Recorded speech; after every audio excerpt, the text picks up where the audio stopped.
నమస్తే, నేను మీ ప్రవీణ్ని. సో ఈ వీడియో చేయడానికి ఒక రీజన్ అయితే ఉందన్నమాట. నిన్న నేను సికింద్రాబాద్లో ఉన్న మన గాంధీ ఆసుపత్రికి అయితే వెళ్ళాను.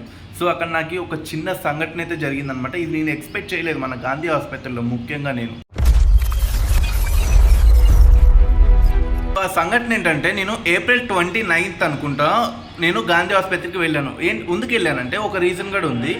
మామూలుగా నాకు కాళ్ళ దగ్గర లైట్గా పెయిన్ వస్తుంది, మోకాలు చిప్పల దగ్గర లైట్గా కండరాలు పట్టేసినట్టుగా అలా లైట్ పెయిన్ వస్తుందని చెప్పి వెళ్ళి ఒకసారి చెక్ చేసుకుందాం అని చెప్పి వెళ్ళాను గాంధీ హాస్పిటల్లో ఏప్రిల్ 29th.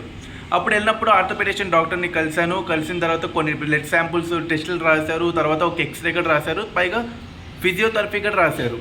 ఇంకా డాక్టర్కి ఆ ఎక్స్రే రిపోర్ట్ అయితే చూపించాను అనమాట. అంటే రిపోర్ట్ అయితే ఇవ్వలేదు, కాకపోతే నాకు ఆ ఫోన్లో ఫోటో తీసుకోమని అయితే చెప్పారు. సరే, ఆ ఫోటో తీసుకెళ్ళి ఆర్థోపెడిషన్ డాక్టర్కి ఓకేనా, ఇంకా ఫిజియోథెరపీ చేసుకోవాలి అది రాశారు. కాకపోతే అది పక్కన డిపార్ట్మెంట్లో ఉంది. సో అక్కడికి అయితే వెళ్ళి ఇలా చిట్టి చూపించి, సరే ఇలా రాశారు ఆర్థోపెడిషన్ డాక్టర్ అంటే దానికి ఒక చిట్టి ఇస్తారంటే ఆ చిట్టి ఉంటేనే మేము చేస్తామన్నారు. సరే, ఇది ఎక్కడ ఇస్తారంటే మీరు ఎక్కడైతే తీసుకున్నారో అక్కడికే 37వ కౌంటర్ నెంబర్ దగ్గరికి వెళ్ళండి అన్నారు. అక్కడికి వెళ్ళాను. అక్కడికి వెళ్ళి అడిగితే లేదమ్మా ముందు ఇస్తారా అన్నారు, కానీ క్లారిటీ అయితే ఇవ్వట్లేదు. ఎందుకో నాకు అర్థం కావట్లేదు. సర్లే అని చెప్పి నేను రిటర్న్ అయితే వెళ్ళిపోయాను అనమాట రూమ్కి. సో వెళ్ళిపోయిన 2 days తర్వాత, అంటే బ్లడ్ శాంపుల్ ఇచ్చిన 2 days తర్వాత నేను మళ్ళీ వెళ్ళాను, ఏమైనా టెస్టులు వచ్చినాయేమో అని చూద్దామని వెళ్తే నాకు ఈ టూ రిపోర్ట్స్ అయితే ఇచ్చారు. మీకు స్క్రీన్ మీద వేస్తున్నా చూడండి, కరెక్ట్గా నాకు ఇవే ఇచ్చారు. సర్లే ఇవేనే వచ్చినాయి కదా అని చెప్పి మిగతాది ఎప్పుడు వస్తుందని అడిగితే ఒక 3 days ఆగమన్నారు. సర్లే అని చెప్పి ఈ 2 reports పట్టుకొని ఆర్థోపెడిషన్ డాక్టర్ దగ్గరికి వెళ్ళాను. కానీ నేను వెళ్ళినప్పుడు డాక్టర్ వేరే ఉన్నారు, ఇప్పుడు వెళ్ళినప్పుడు డాక్టర్ వేరే ఉన్నారు. సర్లే ఆ డాక్టర్కైనా చూపిద్దాం, కనీసం ఏమైనా చెప్తారేమో అనుకుని వెళ్తే అక్కడ నాకు అప్పుడు రాసిన చిట్టి మీద నాకు వెడ్నెస్డే టు సాటర్డే అని చెప్పి రాసింది. ఈ డాక్టర్ అది చూసి, సార్ ఇది ఇప్పుడు కాదు, మీరు రేపు రండి, రేపు వస్తే మీకు క్లారిటీ ఉంటుంది అని చెప్పేసారు. సార్ ఇదిగోండి రిపోర్ట్స్ వచ్చి కనీసం చూడాలంటే లేదు సార్ రేపు రండి అన్నారు, అంత సింపుల్గా. సర్లే అని చెప్పి సైలెంట్గా వచ్చేసాను. మళ్ళీ రిటర్న్ May 4th వెళ్ళాల్సింది May 5th వెళ్ళాను. సర్లే మనకి ఏదైతే ఏముందిలే, ముందు మనం శాంపుల్ టెస్ట్ రిపోర్ట్స్ కలెక్ట్ చేసుకుందని చెప్పి అక్కడ డిపార్ట్మెంట్ దగ్గరికి వెళ్ళి అడిగితే, సార్ ఈ రిపోర్ట్స్ ఇక్కడ రాలేదు, ఇంకా వాళ్ళు ఓకే చేయలేదు అన్నారు. వాళ్ళు ఓకే చేయకపోవడం ఏంటి నాకు అర్థం కాల ముందు.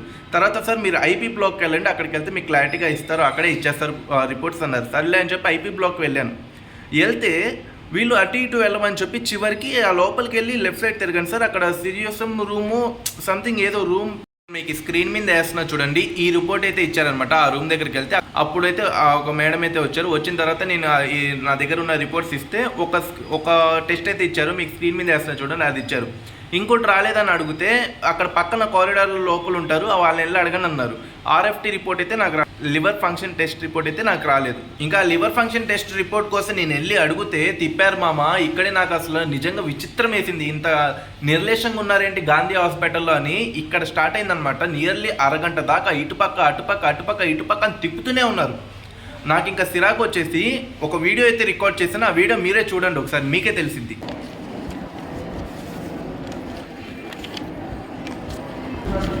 మనం ఆయన అడిగితే మళ్ళీ ఇక్కడే తీసుకోమన్నాడు. అక్కడ అతను ల్యాప్టాప్లో చెక్ చేస్తున్నారు కదా, అతన్ని అడిగితే మళ్ళీ ఇక్కడే ఇస్తారన్నాడు. అసలు ఎవరు అసలు ఇక్కడ లేరా సిబ్బంది? డ్యూటీ అప్పుడే ఎలా అయిపోయింది? ఇంకా టైం అవ్వలేదు కదా, ఇంకా టైమే అవ్వలేదు కదా. ఎవరు లేకపోవడం ఏంది ఇక్కడ హాస్పిటల్లో కూడా? ఇంత పెద్ద గాంధీ హాస్పిటల్ పెట్టుకుని కూడా మళ్ళీ నియర్లీ 2 o'clock కూడా అవ్వలేదు కదా మేడం. మళ్ళీ ఇంత టైంలో కూడా వాళ్ళు వెళ్ళిపోవడం ఏంటి? అదే అర్థం కావట్లా. ఉంటారు అసలు అవైలబిలిటీలో ఉంటారు ఇక్కడ ఉంటారా? అక్కడికి వెళ్తేమో మెయిన్ బ్లాక్ ఇదే అన్నారు. ఇప్పుడు మీరు అన్నారు ఇందాక లోపలికి వెళ్ళి చెక్ చేయమని, ఆయన అడిగితేమో మళ్ళీ ఇక్కడే కిటికీ దగ్గర ఇస్తారా అన్న. నాకు అప్పుడే చెప్పుంటే బయటైనా టెస్ట్ చేయించేసుకున్నాను. కానీ ఇక్కడ రిపోర్ట్స్ ఇచ్చా కదా అని చెప్పి ఇక్కడ ఆగా 5 days ఆగా. నియర్లీ ఇన్ని డేస్ ఆగినప్పుడు కూడా ఇక్కడ వీళ్ళు లేరైనా డ్యూటీ అయిపోయింది వెళ్ళిపోయారంటే మేము నాకు అర్థం కావట్లేదు. డ్యూటీ ఎలా అయిపోయింది వెళ్ళిన టైంలో. సరే నేను కంప్లీట్ చేస్తాను, కింద చేస్తాను, చూద్దాం. వీడియోలో మీరు చూశారు కదా. తర్వాత ఇంకా నేను ఆమెకి చెప్పాను, సరే నేను కంప్లీట్ చేస్తానులే అని చెప్పి టకటక కిందికైతే వచ్చేసాను. వస్తున్న దారిలో అక్కడ ఒక అంబులెన్స్ అయితే ఆగిందనమాట. అంబులెన్స్లో పేషెంట్ అయితే ఉన్నాడు, మీరు వీడియో క్లిప్లో చూడొచ్చు. ఆ పేషెంట్ని స్ట్రెచ్చర్ లోపల నుంచి బయటికి తేలేక అంబులెన్స్లో ఉన్న స్ట్రెచ్చర్తోనే లోపల తీసుకొని రమ్మంటున్నారు. అంటే నేను కలర్ అక్కడే చూశాను. అక్కడ ఉన్న సిబ్బందిని అడిగితే లోపల ఉన్న స్ట్రెచ్చర్తోనే తీసుకుని వచ్చేయండి, ఏమవుతుంది నేనున్నా అంటున్నాడు. కానీ అక్కడ అంబులెన్స్ డ్రైవర్ చెప్తున్నాడు, అరే బాబు వద్దు నాకు తలకాయ నొప్పి అయ్యిద్ది, నువ్వు స్ట్రెచ్చర్ తీసుకుని రా అంటే స్ట్రెచ్చర్ తీసుకుని రాలేదు మామ. చివరికి అంబులెన్స్లో ఉండే స్ట్రెచ్చర్తోనే లోపల తీసుకెళ్ళారు. ఇంత నిర్లక్ష్యం ఏంటో నాకైతే ఏం అర్థం కావట్లా. మన ఇంత పెద్ద గాంధీ హాస్పిటల్లో ప్లీజ్ ఎవరైనా చూడండి ఒక్కసారి మీలో ఎవరో ఒక్కరు ఒక హెల్త్ మినిస్టర్ కానీ ఎవరో ఒకరు రండి, మామూలుగా అంటే ఒక కామన్ మ్యాన్లో రండి, వచ్చి మీరు ఒకసారి చూడండి ఎలా జరుగుతుంది ఏంటి అని. ఒక కామన్ మ్యాన్ నమ్మి గాంధీ హాస్పిటల్కి వచ్చాడంటే దేనికి? మీ మీద నమ్మకంతోనే కదా, ప్రభుత్వం ఆసుపత్రి అని. కనీసం ఇంత పట్టించుకోకుండా ఉంటే ఎలాగా? మళ్ళీ అక్కడ సెక్యూరిటీ గార్డ్స్ని అడిగితే మీకు ఇంకో చిన్న క్లిప్ చూపిస్తా చూడండి. నేనే డైరెక్ట్ సెక్యూరిటీ గార్డ్ని అడుగుతా, ఇక్కడ డాక్టర్స్ ఎప్పుడు అవైలబిలిటీలో ఉంటారు ఏంటంటే కనీసం పట్టించుకోకుండా వెళ్ళిపోతున్నాడు సెక్యూరిటీ గార్డ్ అయితే. అసలు సెక్యూరిటీ గార్డ్ దేనికుంటాడు? మనకి ఏమైనా ఇన్ఫర్మేషన్ కావాలన్నా చెప్పడానికి కదా. అతను అసలు జవాబే ఇవ్వట్లేదు. నాకైతే ఏం అర్థం కావట్లేదు.